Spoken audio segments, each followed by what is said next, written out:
Professor Willis, agora falando sobre a questão da dignidade da pessoa humana, eu queria lhe perguntar da importância da ética cristã na fundação, no surgimento da ideia de pessoa humana, de dignidade da pessoa humana, não é, na história, enfim, na história do Ocidente. Qual é a importância da ética cristã, não é, e da antropologia cristã para o surgimento da ideia de dignidade da pessoa humana, contrastando, evidentemente, contrastando com o pensamento antigo, o pensamento que vem após a Idade Média, após a ética cristã. Para mim, a dignidade humana é uma invenção do cristianismo. Aquilo que nós entendemos por dignidade humana, quer dizer, dá uma dignidade, a palavra dignidade, a noção de dignidade, historicamente, como sabemos, etimologicamente, filologicamente, ela remete a uma posição numa hierarquia. Então, a dignidade não é relativa às pessoas, aos seres humanos. Ela é, como nós dizemos ainda hoje, a dignidade é do cargo, a dignidade é da posição. E as pessoas, elas transitam por aquelas posições, entram, saem, assumem, perdem, não permanecem. Então, quer dizer, aquilo que nós podemos chamar a subjetivação da dignidade, ela só passa a ocorrer quando nós temos a ideia da ressurreição. Ressurreição é exatamente ressubjetivar. O que está sujeito aos poderes, né, terrenos, passa a estar sujeito apenas a Deus, e sendo sujeito apenas a Deus, ele se torna um sujeito que não é mais um sujeito assujeitado a poderes terrenos, como eram e ainda são, infelizmente, aqueles onde não vigorou ainda a mensagem cristã. Por mais que, evidentemente, tenha um passado ligado ao judaísmo, é de descendência judaica, o cristianismo, ele brota numa cultura grega, né, evidentemente, fortemente de cultura grega, né, as primeiras elaborações, João, Paulo, quer dizer, a língua grega estava sob o domínio político de Roma, e a dominação romana jurídica, a dominação político-jurídica romana também traz a sua contribuição, mas o essencial, assim, a centelha é acendida pelo cristianismo, por Cristo, pela mensagem que advém de Cristo, e essa ideia como disse, da ressurreição, que é uma ideia, quer dizer, que não é de nenhum teólogo, é isso que eu estou lhe dizendo. Onde eu encontrei isso mais bem escrito foi num filósofo contemporâneo marxista, Alain Badiou. Está no livro dele sobre Paulo. Interessante isso, professor. Muito interessante. Eu já ia lhe perguntar qual era a contribuição de Agostinho nessa discussão, mas o senhor já me respondeu que Agostinho teve uma contribuição, pelo que eu entendi, né? Mas que de fato, digamos assim, o processo todo em si, a força da ética cristã foi mais decisiva do que o peso intelectual de um ou de outro. Sim, isso não eu quero dizer que, a meu ver, não é um feito intelectual. Há muitos feitos intelectuais, né, que surgem a partir desse feito original e originante. Claro, Kant, claro, os grandes teóricos, filósofos, elaboradores, mas a mensagem original é uma mensagem de amor, é uma mensagem de sentimento, é uma revolução afetiva. Professor, a democracia grega, ela era uma democracia, não é? Mas que ela, apesar dela ter essa originalidade, ela fundar esse conceito de democracia, mas ela estava longe da espiritualidade, digamos assim, da democracia no seu sentido contemporâneo, né? Que é uma democracia fundada na dignidade da pessoa humana. É por aí, professor? Porque veja, a escravidão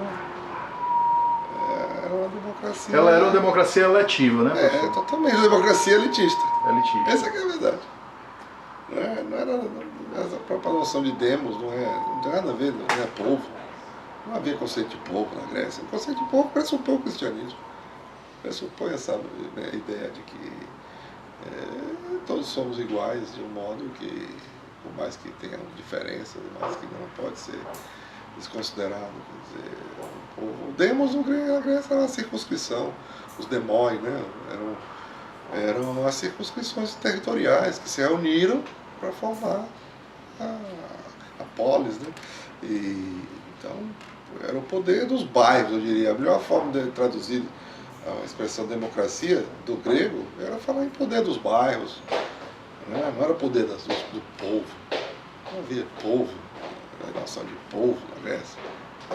Enfim, sobretudo, realmente, quer dizer, onde houvesse escravo, onde há escravo, não está presente a noção de dignidade humana, que é absolutamente incompatível com aquela de transformar um humano, um sujeito humano, em instrumento para o outro. Instrumento para o outro. Instrumento vivo, como dizia Aristóteles do escravo. Um instrumento vivo da produção. Professor, uma pergunta me veio à mente agora. Diante dessa contribuição importante da ética cristã para a fundação da dignidade da pessoa humana e, portanto, de uma sociedade mais equilibrada e mais diversa e mais participativa, eu lhe faço uma pergunta que é ao mesmo tempo uma provocação, mas as provocações só vão para quem realmente tem o nível para poder respondê-las e ao seu caso. Então, um pensador como Nietzsche, com a sua grande contribuição, com a sua vasta contribuição para a filosofia, que é reconhecida, não é? E com a sua crítica, com a sua crítica ao cristianismo, mesmo reconhecendo a grandeza do pensamento de Nietzsche, sim, nós poderíamos perguntar e ao mesmo tempo dizer ao Nietzsche que sem o cristianismo ele não poderia ter escrito seus livros, ele teria que ficar com a boca fechada? Sem dúvida. O Nietzsche que tentou, bom, isso que fala o Sloterdijk, né? Que o Nietzsche, a obra dele é a tentativa de escrever um evangelho, né? Quer dizer, eu acredito que o Nietzsche, ele não é contra o cristianismo. Ele é contra, eu diria que, aquilo que do cristianismo se fez. Acho até que ele é injusto quando debita tanto do que de mal se fez a partir de Cristo a Paulo. Mas, sem dúvida, eu diria que Cristo, do que no fundo ele quer, é algo que se aproximaria muito do que quis Cristo. Tudo evidente, Cristo não podia combater o cristianismo, porque na sua época o que havia era o judaísmo. E esse ele combateu nas formas degeneradas ou anquilosadas, quer dizer, o farisaísmo, né, por exemplo.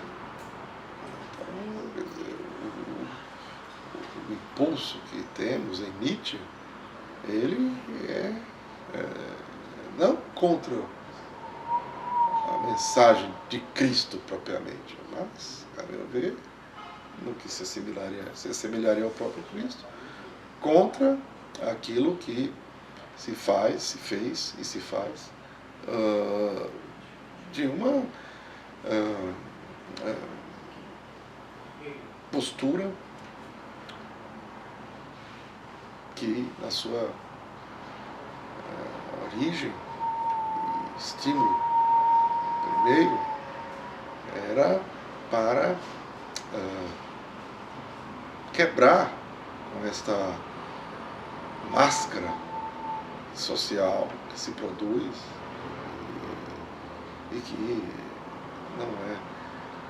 nada que corresponda ao que de fato somos. Quando Nietzsche fala que para se buscar para além do bem e do mal, vejo muita semelhança com o que fez Cristo, que também não estava adstrito às regras tradicionais sobre o que seja o bem e o mal. Mas sim, era alguém que veio trazer em substituição a esses conflitos entre bem e mal, o amor. Fantástico, obrigado.